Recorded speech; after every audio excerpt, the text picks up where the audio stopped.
And this is Lavalais from the Lavalais and Ella live show. I'm the host, and this is my co-host.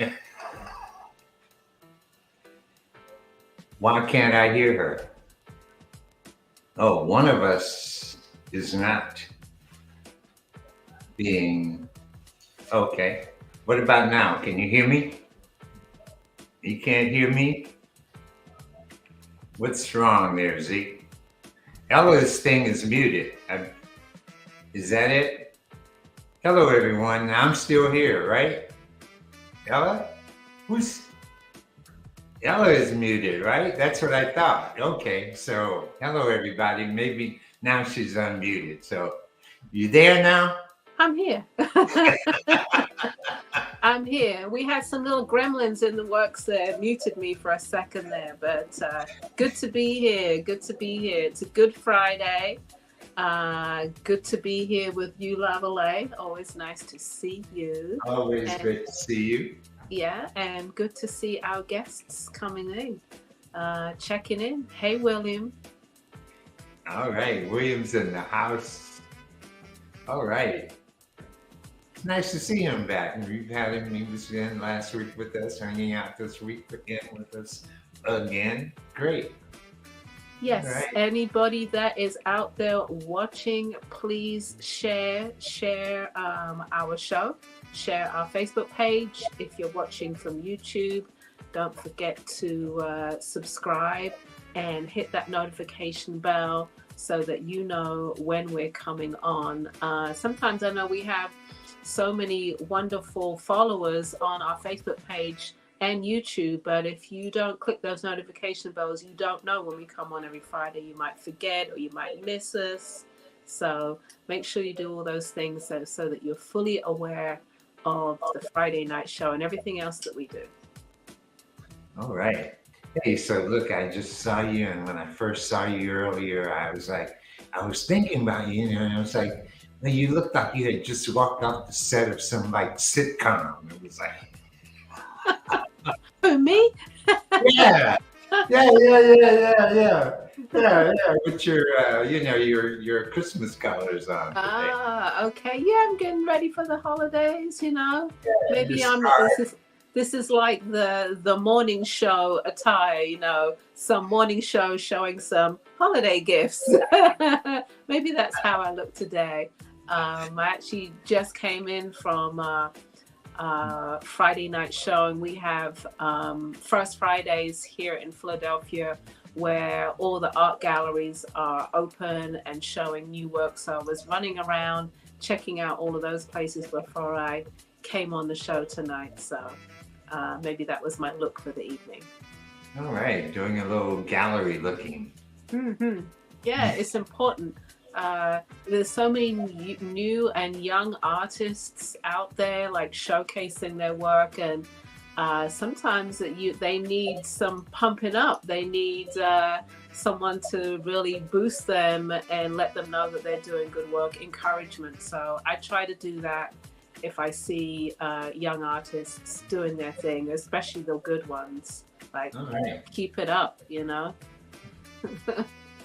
All right. So you've had a good week. I know last time we saw you, you were going to go out and dance and have some fun that evening. And you remember, some of my customers sent me messages too, like, hey, did you have a good time dancing? Yes, I did. Yes, I did. I went out, I wasn't out too late. Most of the clubs close here at 2 a.m. So it's not like New York where you can party till 4, 5, 6. So we got a little something in. Okay. Well, I'm glad you had a good week, a whole week, really. Yeah. All right. Yeah. Still in creative mode. And I know that you are too. I see that fabulous piece that you have on. I know you're going to talk about it a little bit later. But yeah, it feels like we're all all the creatives I know are kind of in the zone, like in the cave, just beavering away, creating. Yeah, I've had things on. I've had some things on my mind, and finally getting them off and working on them and doing them. And so I'm really having a good time doing that. You know, I don't. Somebody asked me about the holidays and they're coming up. And I was like, holiday? Oh, Oh yeah, the holidays are coming. I forgot. You forgot about them, right? yeah. Hey, Fern. Yes, All I right. see Fran is in the house. She's in the family house. So welcome back, Fran. It's nice to see you. All right. Up there in Southern California, where I guess the weather is pretty good. We've had a very weird switch of weather here. I don't know about for you guys, but it was like 95, and then all of a sudden it's like 50.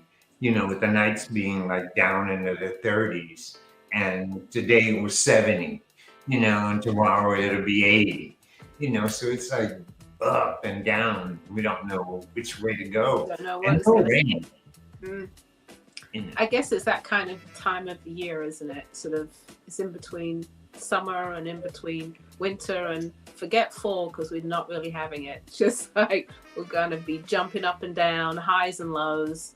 And for us here anyway, I think we're full on into winter time. Yeah, Sure. I don't know. When I lived up north, I could always tell when August came. I knew pretty soon it was going to start getting cold. Well, you know, I think also with global warming, things have changed most definitely. This year, particularly, I have noticed how much the weather is so very different from a few years ago. Oh, yeah, we're in a terrible drought here. It hasn't rained and I don't know when. I mean, we normally have a little lake at the end of our street that's been there ever since I was a kid. I could go walk across it right now because there's no water in it. It's like bone dry. Yeah, that's what I mean. Just things are changing before our eyes. No, it's not like 10 years out, 20 years out. It's happening right now. So it's kind of just be aware of that. But I know we've got some interesting pieces to show tonight. Before we do, anybody else checking in, we always like to say hello to people and say hello to Scorpios in the house. I think it's still Scorpio season. Yes, it is. Yes. Very beginning of November, I think, right? Like William said, get prepared for that flu season. I haven't gotten my shot yet, but I will be getting it. I mean, I'm up there in age, so I got to make sure I'm okay. You'll be all right. Oh, okay. Hey, Manhattan. Manhattan's in the house. New Orleans is in the house. We love to see that. Definitely. Feels like old times. Like the old family's in the house. I love it. I'm telling you, yeah. How about that? Yes. Right. Yes.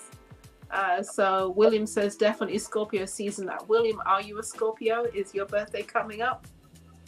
Let us know. Let us know. Or maybe you have someone that you know that is Scorpio. All right. So I know you don't have too many pieces to show tonight, Lavalais, but you've got some interesting, not necessarily stories, but you can tell us a little bit more about your process. So do you want to go first tonight? Oh, wait, 1 second. 1 second. Oh, wow. Oh, Yes. yeah. Please stop. William, happy birthday to you. We'll just sing happy birthday to you. Happy birthday, William. I think that's the first that we've had someone on the show and it's been their birthday on the night we're doing the show. So wonderful. Yeah, I hope you enjoy your birthday today. That's for sure. You know. Yes. And thank you for sharing it with us. Thank you for watching our show. We really appreciate it. You're doing this on your birthday. That makes us feel special. Yeah, much love to William.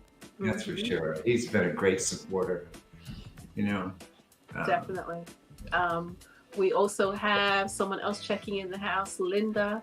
Linda out in Los Angeles. Linda always comes by during the Pan African Film Festival.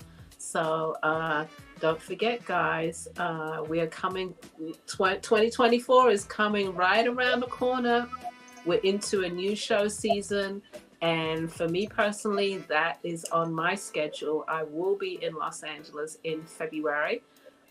So I don't know if the Lavalais is going, but I will be there. And maybe make it part of your destination to travel to come and check it out and see us in the marketplace. Yeah, when I find a little bit more information about what's going on there in that marketplace, in that mall, then I might venture back. And then I might venture back because it's always the same people anyway. I don't know. Every year there might be some new people that discover the fact that we've been there 99 years. It's not that long. What are you talking about? It feels like we've been there forever. And every year there's somebody, oh, I didn't even know you guys were here. Well, that's to do with the promotions, isn't it? But I think that show is maybe at least 30 years strong. And I know I was not there at the beginning. I would say I've only been doing it for maybe the last 15 years and not every year. But I think I've definitely probably started, in the 2007, 2008, something like that. Oh, see, I was back there in the 90s. Yeah, no, I wasn't there in the beginning.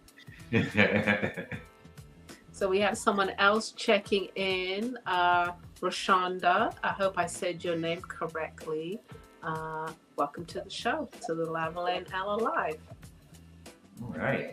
All right. And just a tip for everybody, and I'm sure our regulars know it, if you miss something during the show, you can always go back and review the video on YouTube, which I highly recommend because you can go back and forth a lot quicker than on Facebook.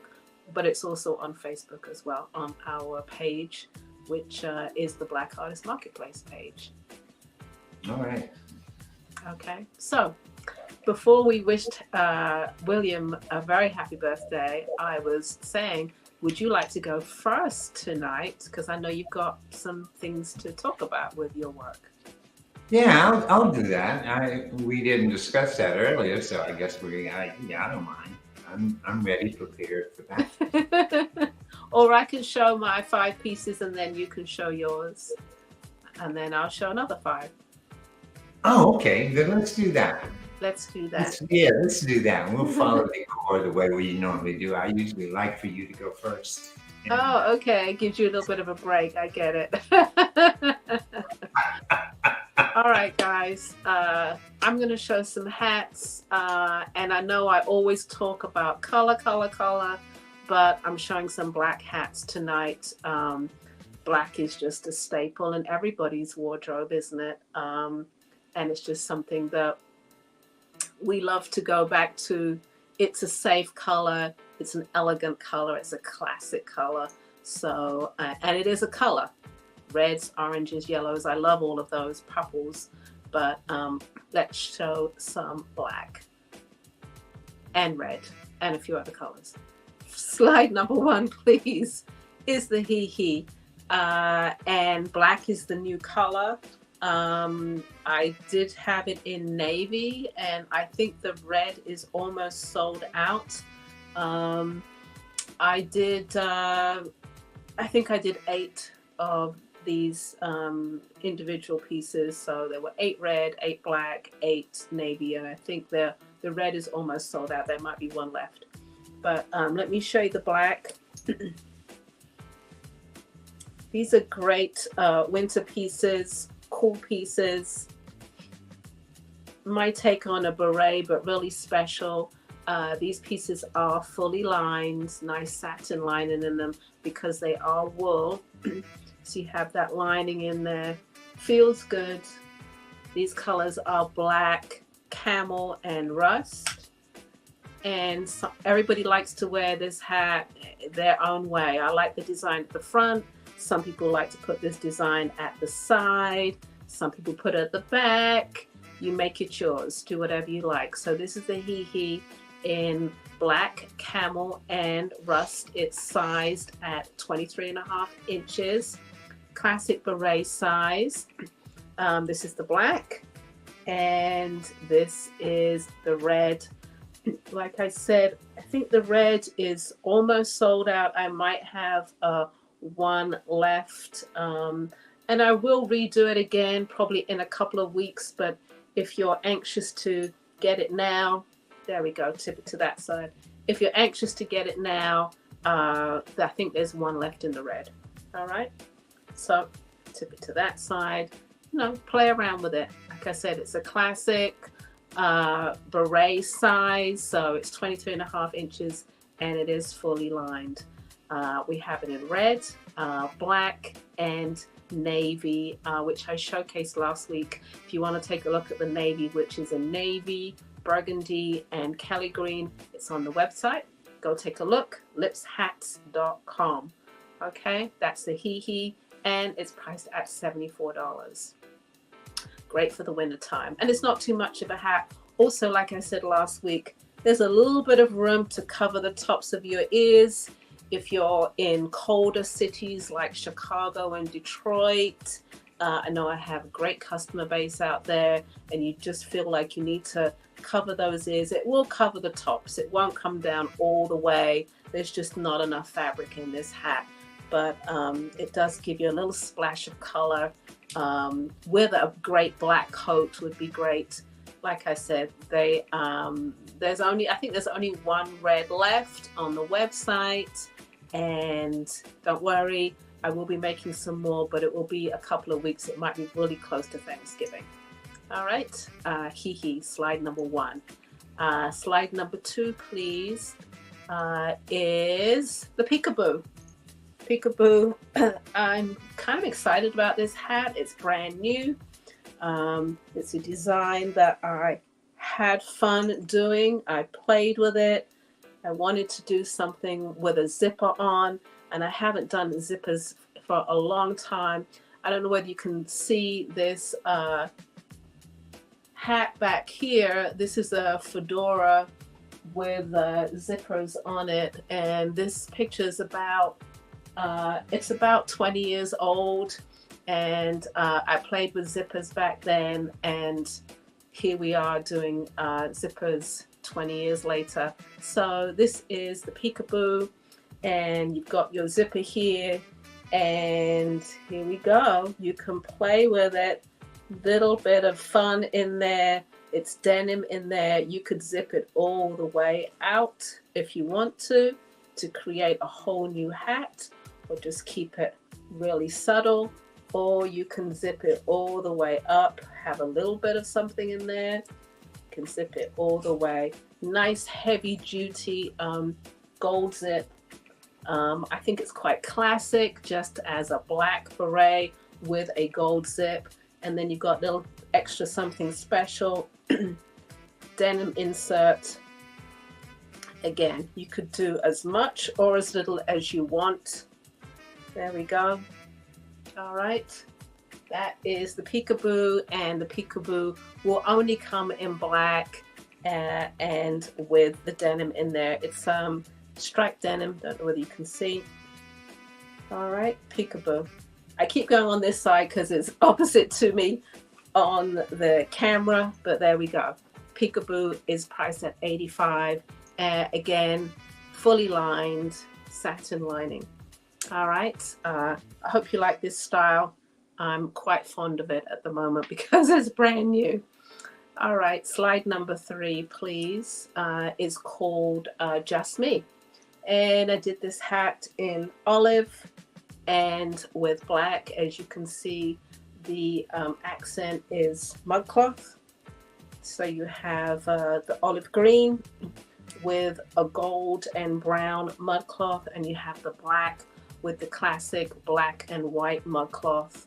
There we go. You could wear it this way. You could turn it this way. Again, play with it, make it yours. I think, again, I am doing this without a mirror, so hopefully you get an idea of what you can do with this hat. All right, this is called Just Me. This is the olive green. Oh. And this is the black with the black and white. And it's a natural cuff on here. So this is the black and white. Okay. The black and white, again, classic colors. There we go. And the other side. And Just Me is priced at $78. Again, they're fully lined. There we go. Just Me. I am going to do it in navy as well, okay? Sizes are 23.5 inches. If you need it a little bit bigger, I can do 24 inches on that. Thank you, Karen. She says, I see they have a lining, and that's good. Yes, they do have linings in them because this is wool, okay? This is wool. All right, Just Me. Black and olive. I will also be doing it in navy with an indigo mug cloth. All right, next slide, please. Slide number 4. Again, I wanted to do some black hats, but then why not also do an olive green? Olive is such a great color for the fall season. It's a popular color as well. Everybody loves green, and this is a great olive green, okay? Trimmed in navy blue. This is navy blue cotton twill. This is the Mondrian. Has a nice wide brim to it, or you could tip it up if you want to. You could tip it down, okay? Play with it. Mondrian is priced at $78. This is the navy. I mean, this is the olive green. See all the way around. Packs nice and flat. And this is the black. I'm so glad that I'm showing these hats on the show because black is such a hard color to photograph, and it's hard to see on the website sometimes exactly how these hats look. So I'm going to get a little bit closer so you can see. And it has nice fullness in here. So if you have a larger size head, 24 inches, this will work very well for you. Okay. All right. That is the Mondrian in olive green and in black. And I'm going to show one more before Lavalais comes back on. This is the swordfish. I showcased it in red last week. So this week, red and olive green again. Olive green is a great color. It's not a bold statement, but it's a good color. Let the style, let the shape, let the angles talk to you. And again, you could put this with like a black or a nice brown coat. This is the swordfish, and the swordfish is priced at $89. It's triple layers. There's a lot in here. It's pleated at the side. Some people like to put this at the front. Some people like to do all that drama with the angles. It's available also in red and winter white. And in about a week, it will be available in black as well. All right, that is a swordfish. So those are all the soft hats for this evening. The rest of the hats I will show you will be blocked, structured felt hats. All right, so Lavalais is coming up next. Just going to answer that question for Karen. Am I doing any browns? At the moment, no browns for this particular season. In fact, I haven't even put that in my repertoire in a while, browns. So mostly blacks, reds, winter whites, olive green, and navy for this upcoming holiday season. I do have browns in felts. You can go take a look at the website, lipshats.com, but none of the soft hats. All right. Lavalais, how you doing? Oh, I'm fine. I see what you. Is it the peekaboo with the zipper in The it? That was peekaboo, yes. yeah, man. That was pretty neat. That was real neat. When you Thank you. Thank you. I felt quite jazzy in that hat. Like when I made it earlier this week, I'm like, oh, I love this hat. You know how you fall in love with your pieces, just like you are with your new pieces. Anyway, I know you got a few things to show, so it's all yours.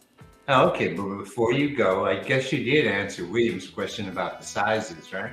Yes, I did. Yes. Oh, okay. Um, all right, everybody, how you doing? I'm glad to see more of you are in the house with us this afternoon.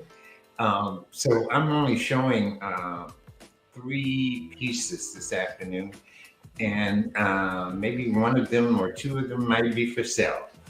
So I'm going to start off with my first piece, and it's a piece that I'm wearing this afternoon. It's BAM number one, and this is uh, bamboo. Can you bring that one up a little bit larger there for me? See, take me down if you don't mind. Um, but it's bamboo. It's onyx and sterling silver, and uh,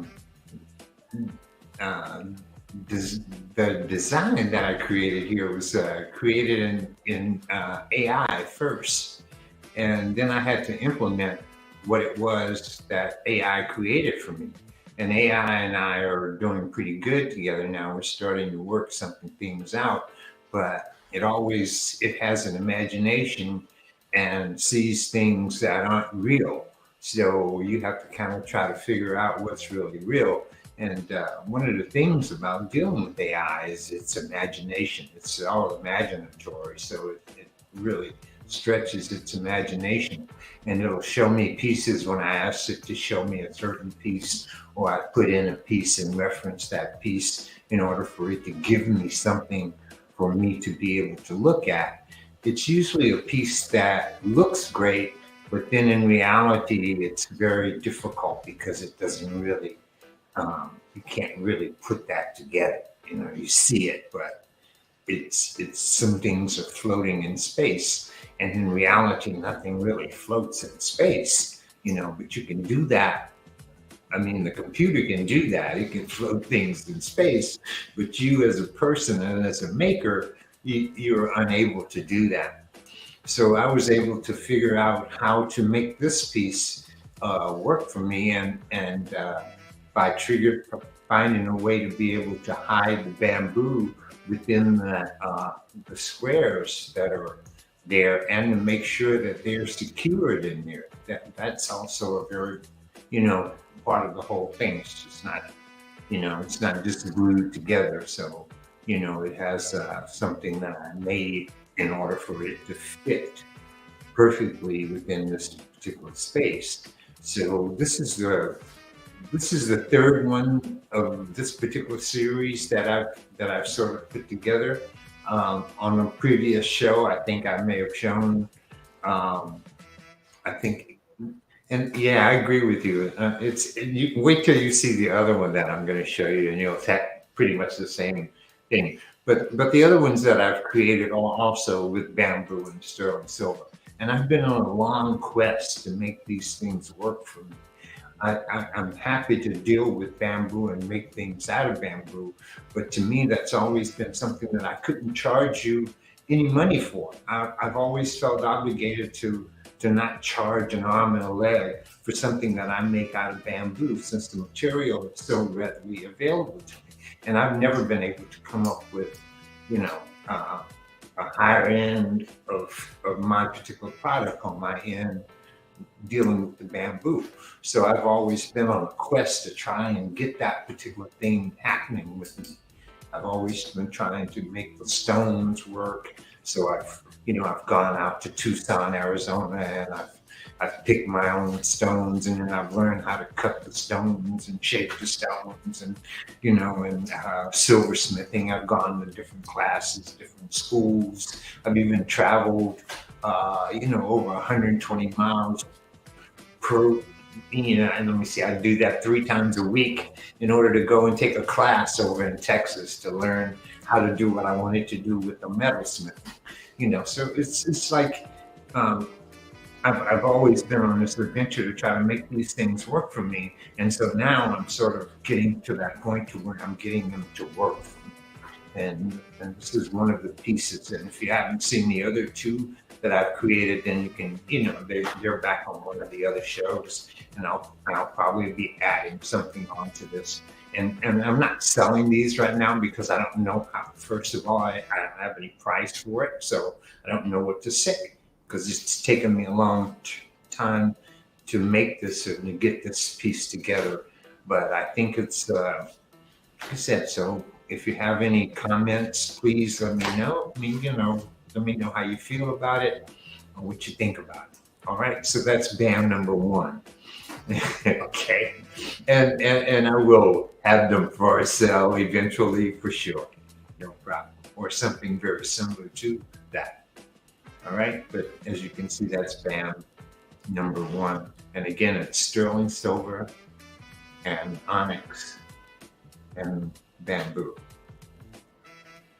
Yeah, and the way I get the bamboo, I mean, this starts out as as a big flat piece, not a big flat piece of bamboo, but a big round piece of bamboo, and then it's cut off, and then I have to use the plane to plane it down in order to make it flat, and to get enough of it so that I can shape it and make the shape that I want to out of it. Because, as you know, bamboo is a round piece of source of material.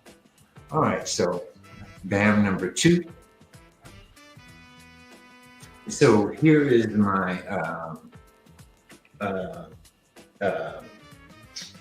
my cowrie shell necklace. I'm going to let's see if I can get this one off. I'm going to put that one on. But this is a BAM number 2, and it is for sale. It's going to be $600. It is sterling silver, and the little amber pieces that are on it are like gummy bears. I kind of think they sort of look like gummy bears, and I had to shape them on my machine. Also, I got the new cabbing machines. I was able to go out and cab that and put that on, and now I got it on here. So there we go. But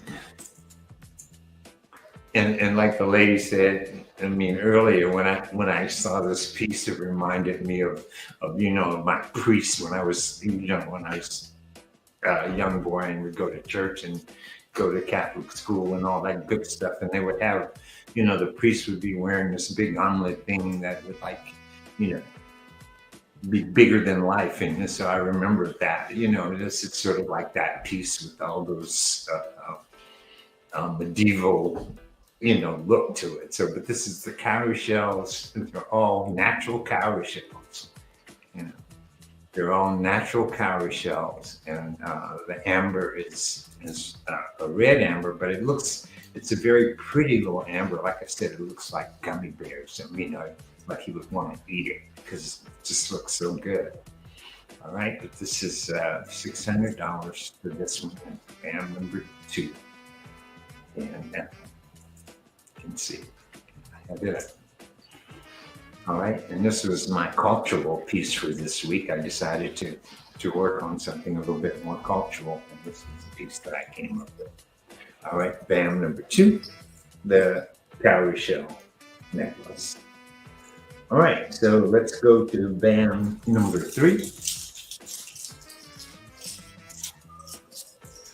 Are we ready? Are you there, Z? BAM number 3. Okay, well, he's not there. Maybe he'll come on some point in time. I'll just start off. Here's BAM number 3. It's a it's an alligator head.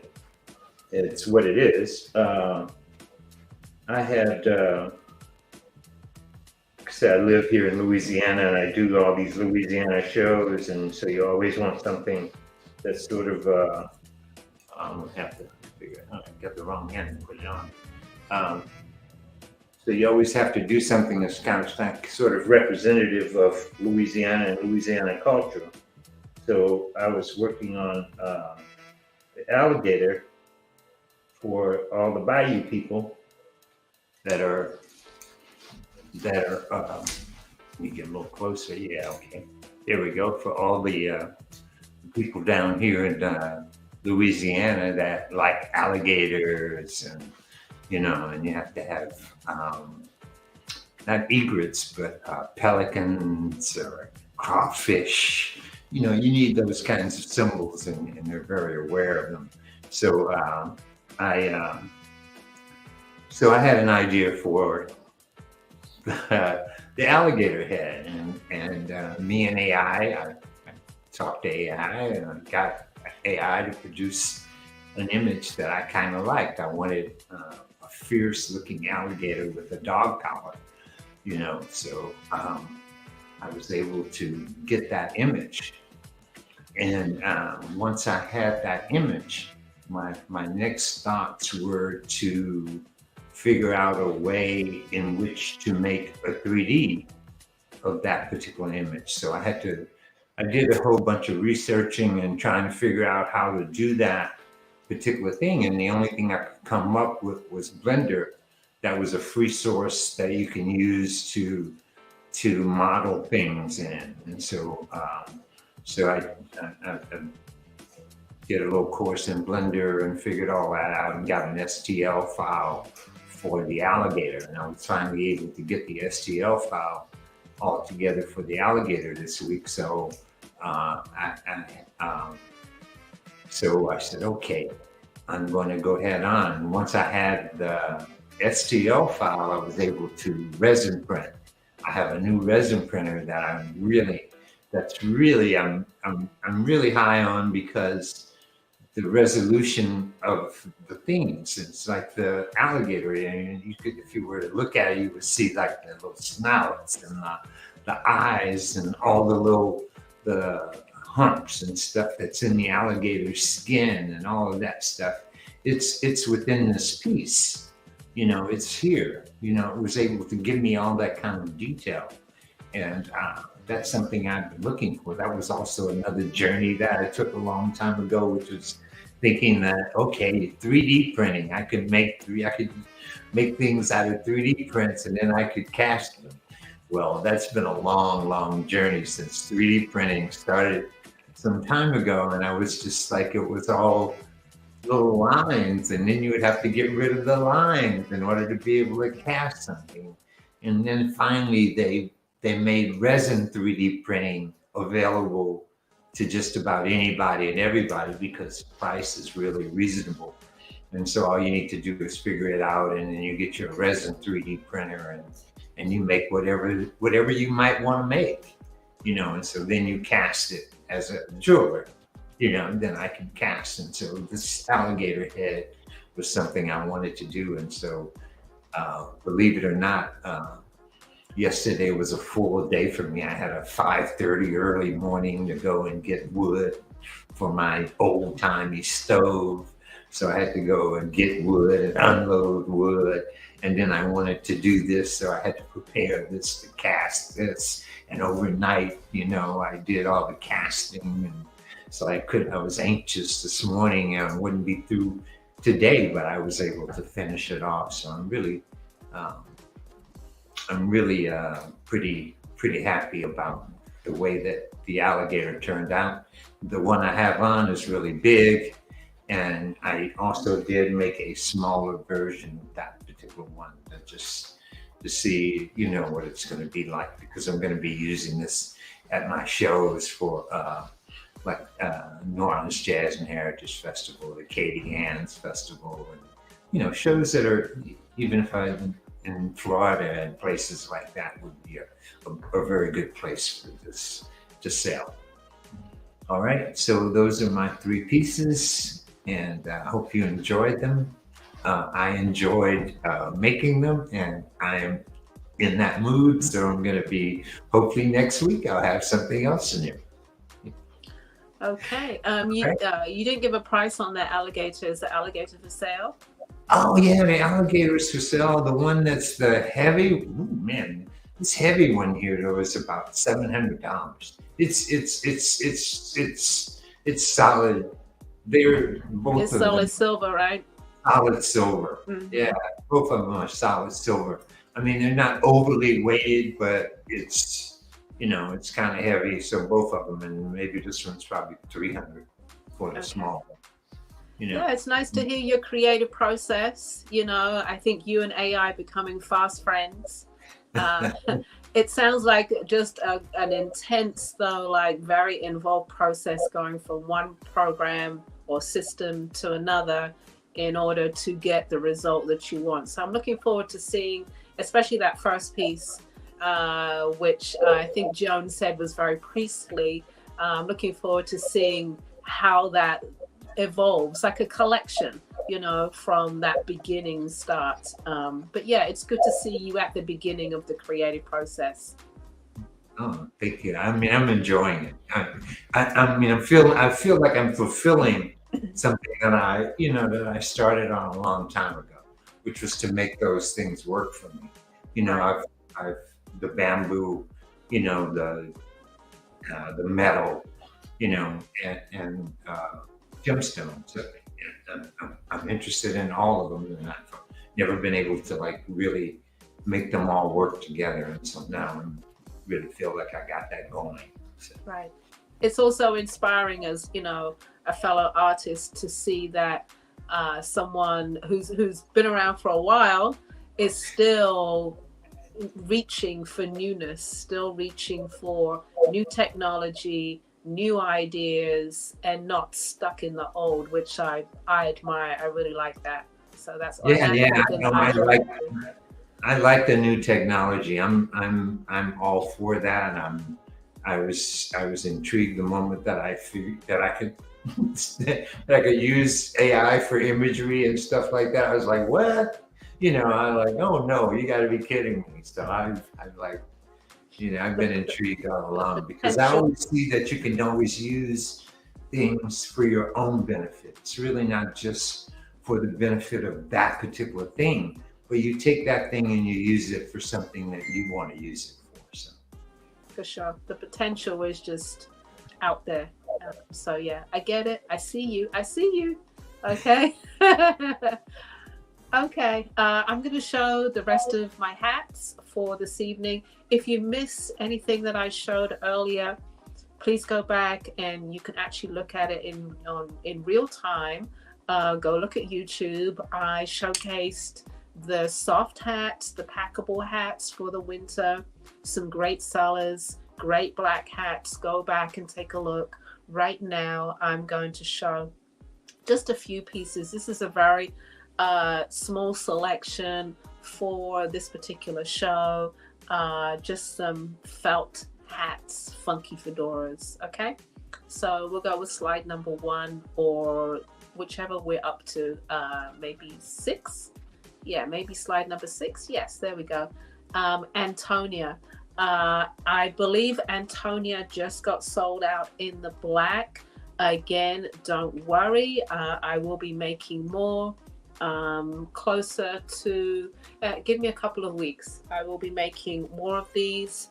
I do them 6 to 8 at a time, and then they get sold out, and then I make more. But I do have it in the oatmeal. Here is the oatmeal.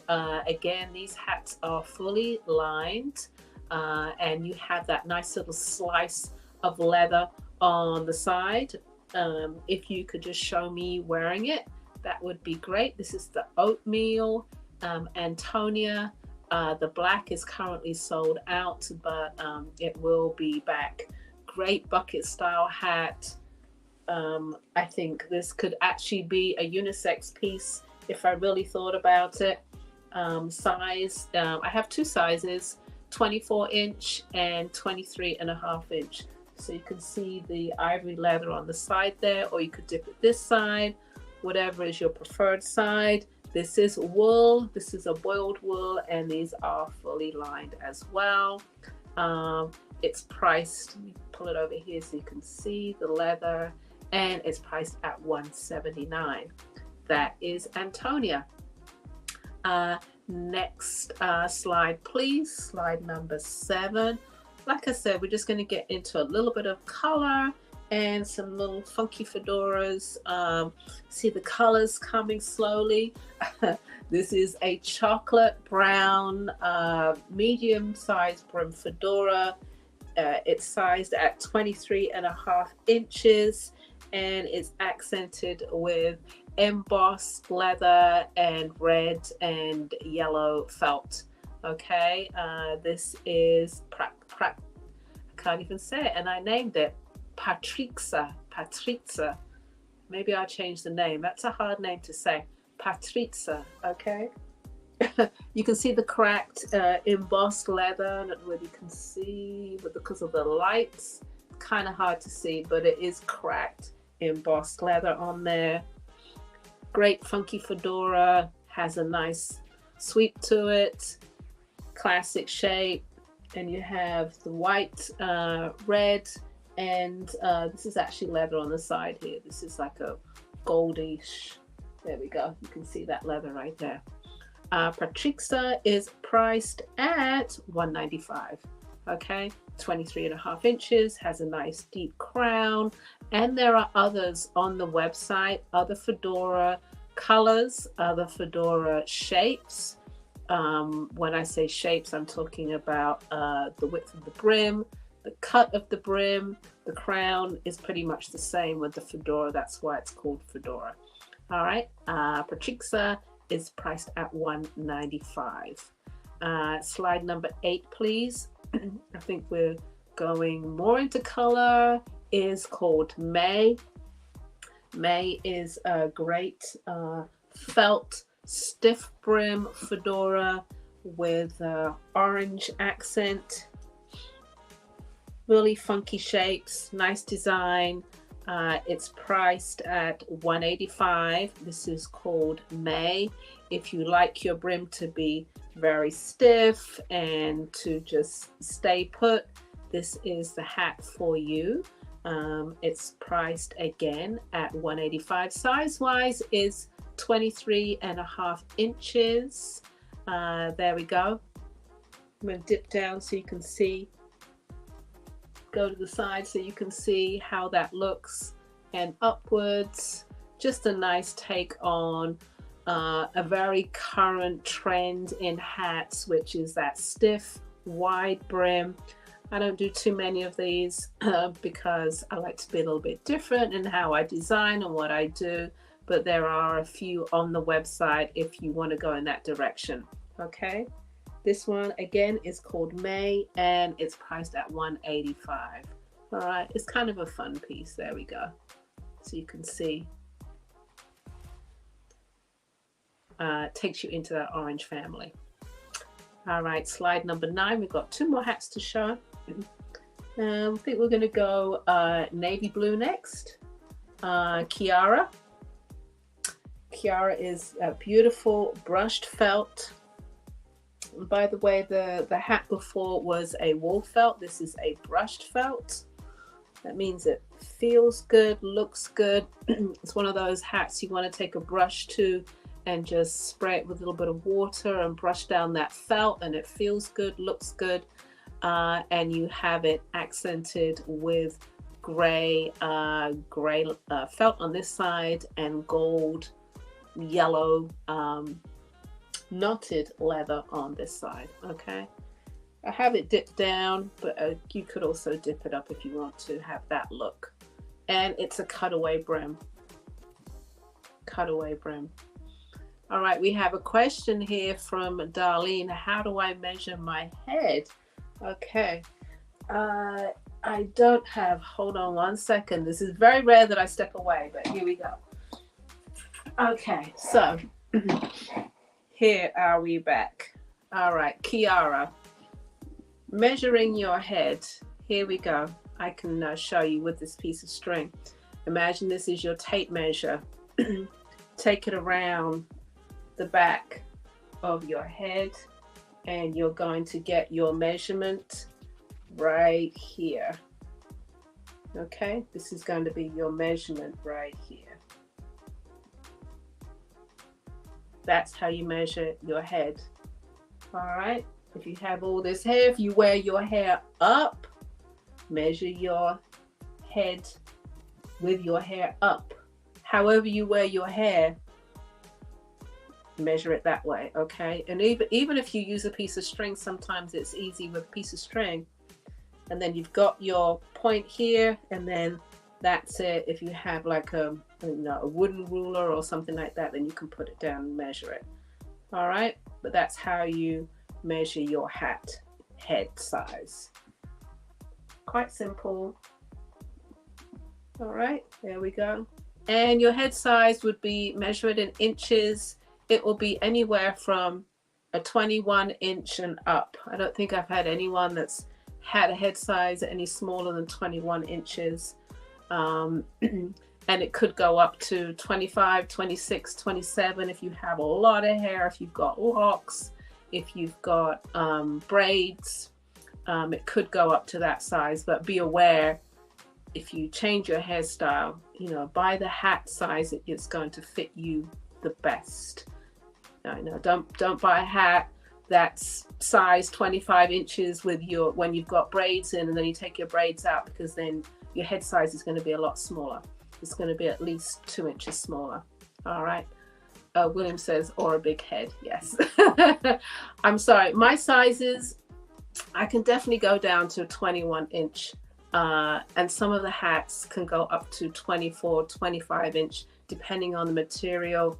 Sometimes with, say, the Kiara, the amount of fabric in here will only stretch but so much. Only stretch but so much, and you can only get it to go 24, 25 inches. It would have to be a different style, it would have to be a different style. All right, it can definitely shrink down, but it's harder to really like block it on a block and a really big size. So I apologize to those people out there that have bigger sizes and want the little hats. They're not going to fit you. Okay. All right, last hat to show is called East, and it's a velour felt, and it's a lovely brushed felt again, and it's a burgundy, and it's a nice deep crown. Size is about 24 inches, 24 and a half inches, and you could pop that down if you wanted to. And as I design, I'm so very aware of that my customer base goes from very small to quite large sizes, and I try to accommodate as many people as possible with hats that are smaller, like the Kiss hat or the He hat. They're smaller, they're designed for smaller heads, and people who have larger head sizes, hats are specifically designed for larger and smaller head sizes. So I hope that was helpful. Hope you like what you saw, and head on over to the website. All right, lipshats.com, and make your purchase for the holidays. All right, Lavalais is back with me for the evening. There we go. Can you hear me? Okay. I like that last little stingy brim, or whatever you call it. That reminded me of it. Yeah. And back in the day, that's what the dudes that had, like, you call it a stingy brim. Right. I would say it was. Yes. I would say definitely it was. Cute little stingy brim. See, you would like it with just the burgundy and just nothing else. Right. There you go. There you go, man. I could fly with that all day long. Right. No problem. Right. Thank you for the comments, guys. Joan says she loves the zipper one. Yeah, the peekaboo hat. Peekaboo. I am particularly fond of that design because, like Lavalais, you just sometimes you fall in love with your creation, and Lavalais doesn't even want to sell his piece yet because he hasn't loved it enough. If you see what I mean, he's not loved it enough and hasn't expanded on the design. And I feel that way about the peekaboo hat as well. It's brand new and I love it, but I'm willing to let it go. But you're gonna make more of those, right? Right, I right. mean, yeah, it was the whole idea of coming up with that design. I'm sure, and that style, which was really like that's what made that hat, you know. Right. The design is completed for me. It's completed and I don't need to explore it any further. So it's finished. And so I can offer it to my customers. I think with you and what you're doing with AI and technology, you haven't reached that point of you're willing to let it go because you're still exploring creatively. Correct. Yeah, I agree. No Yeah. problem. Yeah. So I had another question for you. I mean, since we're still talking about creativity and things like that, do you? I know you come up with a name for every hat. Do you sketch out and design every hat, or do you sometimes just let the hat take shape off of the table or off the fabric that has So, that thing? excuse me. So for me, I don't sketch anything. It's directly to the fabric.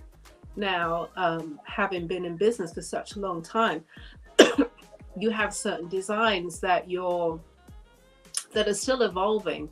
Like, a design that you did 10 years ago is still like evolving into something new for today, or you try to bring a design and make it current because designs that people were wearing 10, 20 years ago maybe don't fit in with the current aesthetic of a hat. And so my designs come directly from the fabric. They come directly from color combinations. I do a lot of sitting and looking at the fabric. Yeah, as opposed to like sitting with a pen and like drawing it out, like, oh, I could do this or do that. Like I definitely look and just, it's like daydreaming a bit, creative dreaming, let's call it. Yeah. Well, I sort of do a combination of both. I sort of like sketch quite a bit, and then I'll also just let things just come to shape, whatever comes out of it, between me and it. Yeah, I think jewelers have to, there's a real technical aspect to it that you've got to work out. So I could see why you would draw quite a bit just to work out how do I put, it's like, how do I put this together with this, trying to work it out. Yeah, like I was saying, AI can show you a picture of some shit that, will just float in space, because it just looks good. But Mhm. you can't, you got to figure out how you're going to make that all together. How you make things solid piece. So it does take sometimes a little bit of imagination or figuring it out, drawing it out on paper to make sure that it's, that it's going to work for you. Yeah, yeah. We've got a couple of comments. Linda, thank you, Linda. Linda, you could do this hat. I would make it a little bit bigger for you, but you could do this. I could see you wearing this one. And then we also have a comment from Joan. Does a piece ever come in your sleep? Oh, not for me, man. I don't even go to bed till 2 o'clock in the morning. I was like, I don't. Sometimes, I hardly ever. There was a time in my life when I dreamed. I hardly ever dream anymore.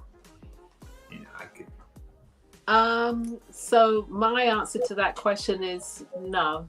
A piece doesn't come to me in my dreams. It comes to me in my waking state. My creative time when I'm really feeling it is about 3 to 7 in the evening. most of my mornings are not, I'm not a morning creative person. I'm a morning, let me do me. So morning would be taking my walk or going out for breakfast or doing some yoga. That's my time. And then there's hat time. I know that. I know it all comes in the same. It's the same person, but yeah, hats have their place in my life. They really do. And so, if I try to bring it forward and try to like creatively like push it in the morning, it's not going to happen. I could do all my shipping and everything in the morning, but creatively, no. Yeah, I usually just reserve my evenings. I mean, after everything has to happen after 12 o'clock, because Yeah.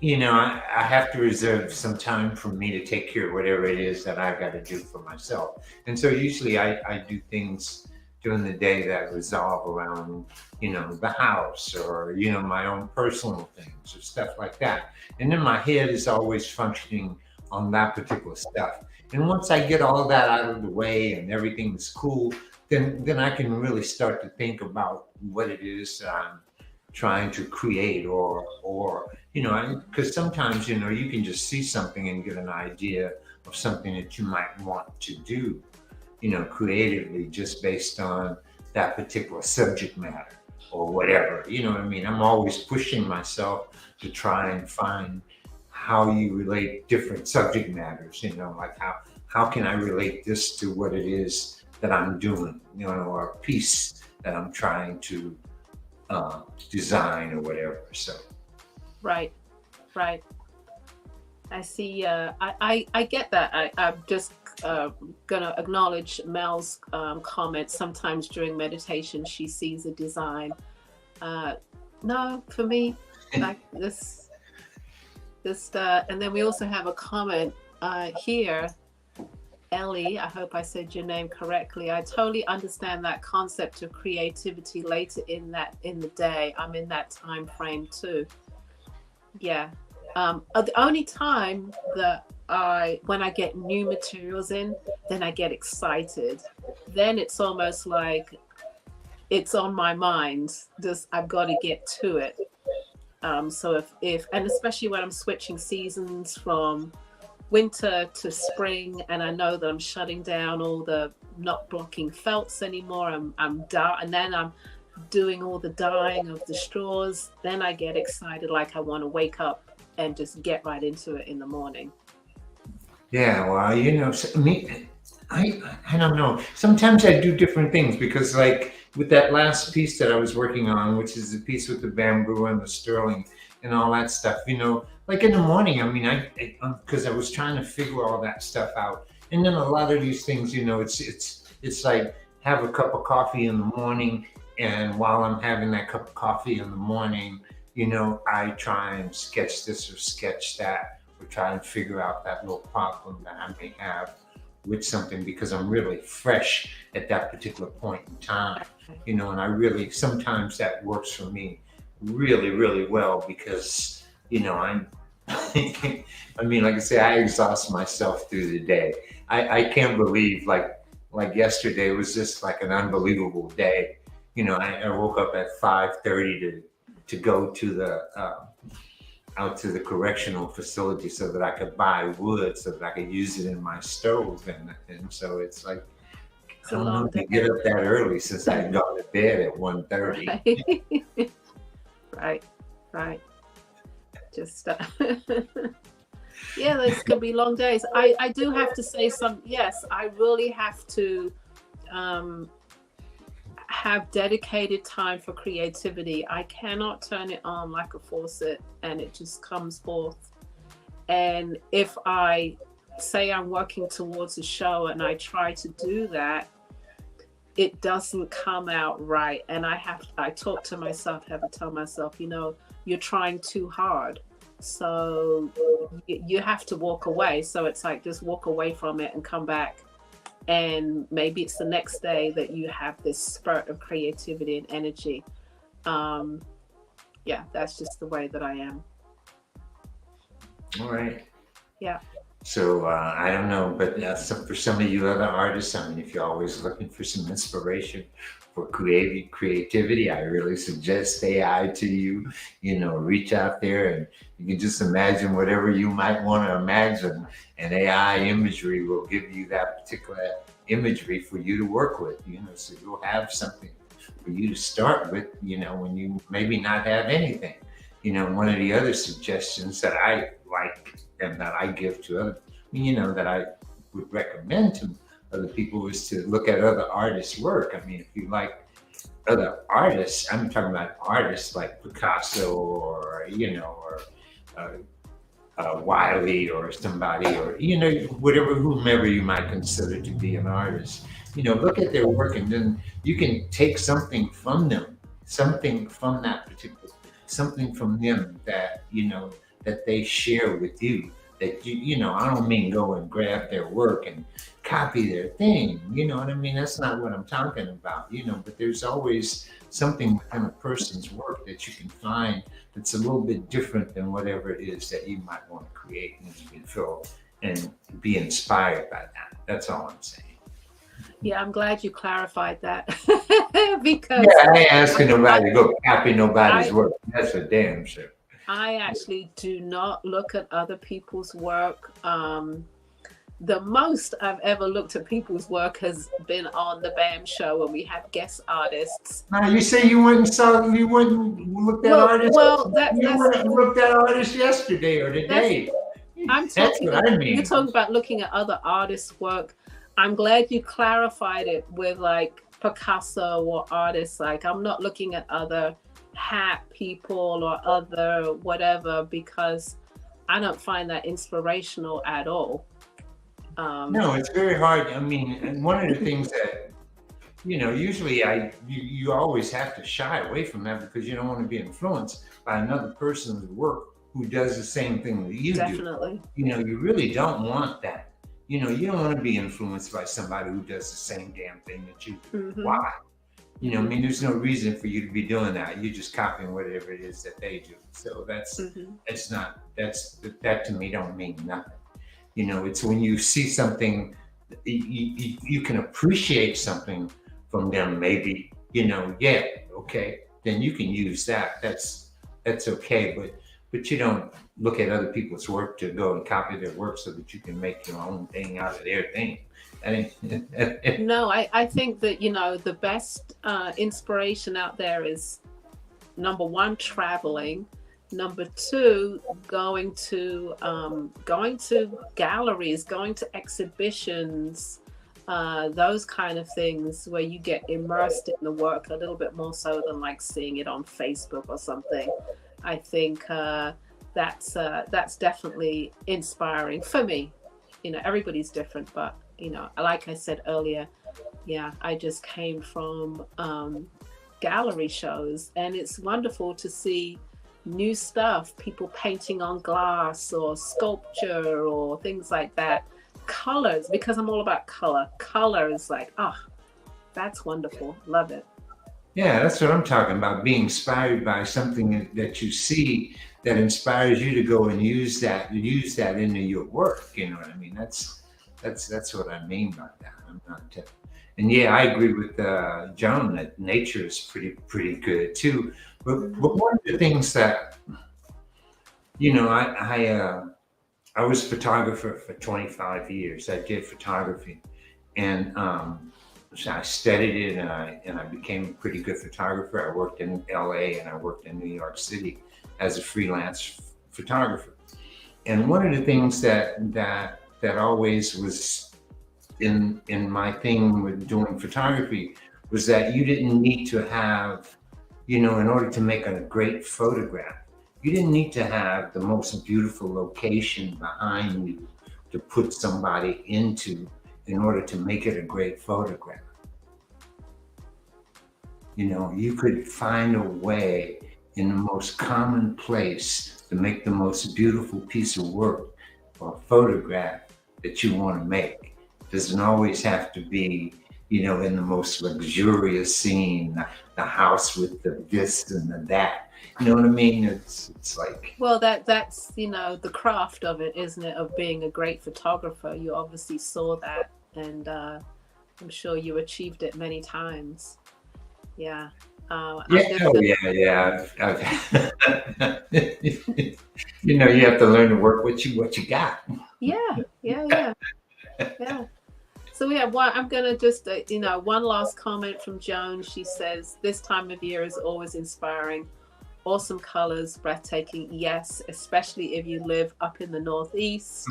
I have to say, when you go out and you see the change in colors of the leaves and the trees and everything, the sunsets, the sunrises, it's just amazing." Yeah. All right. I guess All we've right. talked enough arty stuff tonight. All right, guys. If you see anything you like, please post it in the chat or go to our websites. Mine is lipshats.com. Lavalais is Bamboozle at bamboozlejewelry.com. Or you can Bamboozle reach me Jewelry. at bamboozle at AOL, or you can reach me at, on BAM. There we go. Yeah. Either way.